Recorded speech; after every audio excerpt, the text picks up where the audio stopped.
அப்ப சொல்றாரு, எனக்குன்னு தனிப்பட்ட ஒரு பிரார்த்தனை இல்லை. ஏன் அப்படின்னு விட்டா, ஒருத்தனுக்கு பணம் கேட்கலாம், நான் ஏழையா இருக்கேன் அப்படின்னு சொல்லிட்டா, உத்தம குரு கிடைச்சவனுக்கு பணம் ஒரு லட்சியமாவே இருக்காது. ஏன் அப்படின்னா, குருங்கிறவரே ஒரு பெரிய ரத்னம். அதுக்கு மேல நீ என்ன ரத்னத்தை தேட முடியும்? இல்ல குருநாதர்கிட்ட போய் என்னுடைய பாப்பங்கள் எல்லாம் போகணும்னு வேண்டிக்கலாம்னா, நீ பாப்பியா இருந்தா அவர் தரிசனமே உனக்கு கிடைக்காது.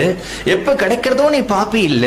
ஒரு கால் அப்படியும் ஒரு பாப்பம் இருக்குமானால் அவருடைய தரிசனம் மாத்திரத்துல உன் பாப்பங்கள் எல்லாம் போயிடும். அப்புறம் அவர்கிட்ட போய் எனக்கு பாப்பம் போகணும்னு இப்படி கேட்க முடியும்? இல்ல நான் பகவானை பார்க்கணும், அவர் தான் பகவான். அவரை காட்டிலும் இன்னொரு பகவான் எங்க போய் தேட போற? அந்த பகவானோ கண்ணுக்கு தெரியாதவர், உன் கூட பேசாதவர், உன்னோட பழகாதவர். ஆனா இந்த பகவானோ உன்னோட சௌலபியமா பழகிட்டு இருக்கும்போது இந்த பகவானை விட்டுட்டு வேற எந்த பகவானை நீ பிடிக்க போற?